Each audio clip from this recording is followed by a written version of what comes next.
네, 안녕하세요. 오늘도 지구과학2 시간이 됐고요.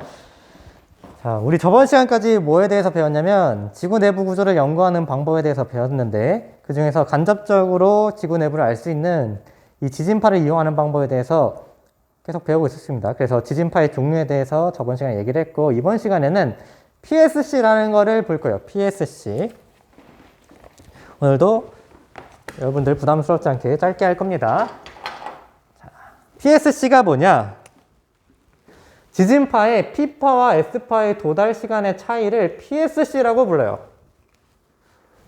PSC는 P파랑 S파가 도달한 시간의 차이구나. 이렇게 보시면 되겠고요. 이때 PSC는 관측소와 진원의 거리가 멀어질수록 커지는 효과가 있습니다. 즉, 뭐 이렇게 여기가 땅이야. 여기 관측소 A가 있어요. 그리고 여기 관측소 B가 있어. 진원이 여기야. 여기가 진원. 그러면 진원으로부터 관측소 A까지의 거리보다 진원으로부터 관측소 B까지의 거리가 훨씬 멀죠? 그러면 A 위치에서 측정한 PSC랑 B 위치에서 측정한 PSC의 크기를 구하면 B에서 측정한 PSC가 더 크다라는 겁니다. 관측소와 진원의 거리가 멀수록 크다. 그 의미예요. 자, 그리고 여기서 중요한 거는 PSC를 이용하면 진원과 관측점 사이의 거리를 구할 수가 있습니다. 즉, 여기서 여기까지, 진원에서 관측소까지의 거리를 측정할 수가 있다라는 겁니다. 이 위치에서 지금 진원은 얼마나 멀리 떨어진 곳에서 발생했는가, 이 지진은 얼마나 멀리 떨어진 곳에서 발생을 했는가, 이걸 알 수가 있다라는 겁니다. 이걸 식으로 나타낼 수가 있어요, 식. 어떻게 나타내냐면, 거리는 시간 곱하기 속력 요 식을 이용을 하는 겁니다.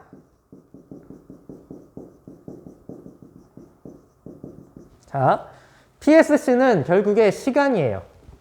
예를 들어 P파가 3초 만에 도착했고 S파는 7초 만에 도착했다고 봐요. 어떤 지점에서.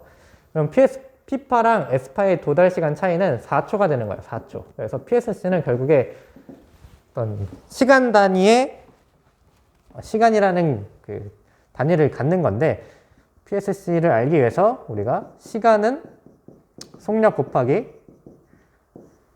속력분의 거리를 이용할 수가 있습니다. 그래서 PSC라 함은 S파가 도달한 시간 S파 도달 시간 빼기 P파 도달 시간으로 볼 수가 있어요. S파가 도달하기 위해서 7초가 걸렸고 P파가 도착하기 위해서 3초가 걸렸다면 PSC는 4초가 되는 거죠. 자, 그러면 이 시간을 한번 식으로 써보자고. S파가 예를 들어 여기 거리가 X예요. 그리고 S파의 속력은 VS라고 봅시다. 그러면 이 X라는 거리를 가기 위해서 그러니까 VS라는 속력으로 X라는 거리를 가기 위해서는 얼만큼의 시간이 필요하느냐 이렇게 쓰시면 되겠죠? VS분의 X. 그 다음 여기는 뭐 이 거리 얼마인지 모르겠으나 다시 X라는 거리를 S파로 갈 때는 이렇게 VS분의 X가 되는 거고 X라는 거리를 만약에 P파가 간다면 VP라는 속도로 X만큼 가는데 걸린 시간 이렇게 식을 쓸 수가 있겠죠. VS분의 X 빼기 VP분의 X 이게 PSC의 식이 되는 겁니다. 그래서 여기서는 이 교과서에서는 X를 D로 둔 거고요.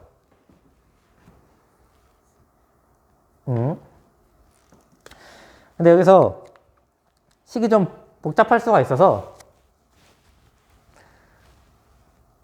PSC는 꼴 말고 거리, 진원까지의 거리는 꼴로 좀 바꿔서 쓴다면 여기 X는 지금 이거를 어떻게 바꿀 수 있냐면 이렇게 바꿀 수가 있는 거죠. 그러면 X는 꼴로 하면 얘를 PSC 분자로 보내면 되겠죠. 그래서 이게 역수를 취해주면 이거는 vs 곱하기 vp분의 vp, vs 곱하기 vp분의 vs랑 똑같은 거잖아요. 이걸 역수를 취하면 vp 빼기 vs분의 vp 곱하기 vs 곱하기 psc가 되는 거죠. 그 내용이 여기 이렇게 써 있는 겁니다. vp 빼기 p파의 속력 빼기 s파의 속력분의 p파의 속력 곱하기 s파의 속력은 속력 곱하기 이제 psc는 진원까지의 거리가 된다. 좀 식이 복잡해 보일 수도 있지만 결국엔 거리는 시간 곱하기 속력이라는 요 식 하나로 이렇게 변형을 시킨 거예요. 그래서 우리가 뭘 알기만 하면 되냐면 특정 관측소에서 측정한 PSC를 알고 이 매질을 통하는 P파의 속력이랑 S파의 속력을 알면 그 위치에서 진원까지의 거리를 알 수가 있는 거예요. 예를 들어 저걸 가지고 써볼까요? PSC가 4초래. 그리고 보통 P파 제일 많이 주는 그 식이 8km/s고 S파 제일 많이 주는 식이 4km/s예요. 이걸 그대로 써주면 8-4와 분의 8 곱하기 4, 즉 얘는 곧 8이 될 거고 8 곱하기 4를 하면 이제 32km가 될 겁니다. 진원까지의 거리.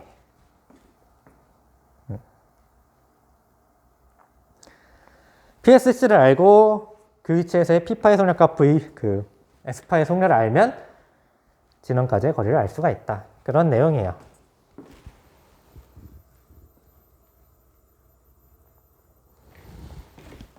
그 다음에 여기 교과서에 진항의 위치를 결정하는 과정이라고 나오는데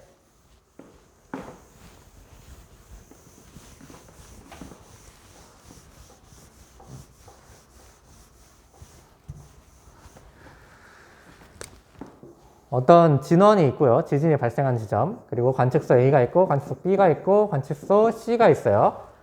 그러면 A에서 PSC 구할 수 있겠죠? 직접 관측을 하면. B에서도 PSC 구할 수 있고 C에서도 PSC 구할 수 있어요. 그리고 그 위치에서의 P파 속력, S파 속력은 다 연구가 되어 있습니다. 이 땅이 어떤 매질로 이루어져 있는지, 어떤 암석으로 이루어져 있는지 계산해서 이 위치를 지나는 P파랑 S파의 속력은 각각 데이터상으로 이제 수집이 되어 있어요. 그래서 PSC만 알면 지금 진원까지의 거리, A에서 진원까지의 거리, B에서 진원까지의 거리, C에서 진원까지의 거리를 다 구할 수가 있습니다. 자, 그러면 이제 어떻게 하느냐? A라는 관측소에서 진원까지의 거리를 이용해서 콤파스를 대고 이렇게 지표에다가 원을 그리는 거예요. 그리고 B에서도 똑같이 그리고 C에서도 그리죠. 이거는 지금 제가 옆에서 본 모습이라서 이렇게 좀 1차적으로 나와 있는데 이거를 우리가 옆에서 보지 말고 위에 가서 아래를 이렇게 내려다 보자고요. 그러면 이런 모양이 나오는 거예요. A 관측소, B 관측소, C 관측소에서 진원까지의 거리로 콤파스를 대고 이제 범위를 정한 겁니다. C에서의 이 범위, 그러니까 진원은 이 위치 중에 하나 또는 이 위치 중에 하나, 이 위치 중에 하나인 거죠. 그래서 이 세 개의 원의 이제 교점에 달하는, 예를 들어 A 관측소, B 관측소, C 관측소의 진원까지의 거리를 반지름으로 하는 원을 그린다. 이렇게 제가 설명한 거고요. 그 다음 A, B를 중심으로 하는 두 원과 B, C를 중심으로 하는 두 원이 각각 만나는 점을 이어서 선을 긋는다. 그러니까 여기 A랑 B가 만나는 두 점이 있죠. 그리고 B랑 C가 만나는 두 점이 있어요. 이 두 점을 선으로 싹 잇는 겁니다. 그리고 원래 정확하려면 요 A랑 C가 만나는 두 점도 싹 이어주면 이 세 개의 선이 만나는 점이 곧 진앙이 돼요. 진앙. 그래서 AC를 중심으로 하는 이제 두 원, 제가 설명한 거 여기서 설명했죠. AC를 만나는 두 점 쭉 이어서 결국에 이 세 선이 한 점에서 만나는데 이것이 진앙이다 라고 설명을 하고 있는 겁니다. 진앙. 이렇게 진앙을 구하는 방법에 대해서 설명을 했고요. 오늘은 여기까지만 할 거예요. 다음 시간에는 지금 우리가 이걸 뭘 할 거냐면 지표상의 이 위치를 구한 거거든요. 지진이 일어난 곳을 수직으로 올렸을 때 지표상의 위치, 진앙을 구한 거야. 근데 우리가 진원을 정확히 알려고 한다면 이 다음에 어떤 방법을 써야 진앙에서부터 얼만큼 내려가야 진원이 있는지 이거를 알아보도록 하겠습니다. 그러면 고생하셨습니다.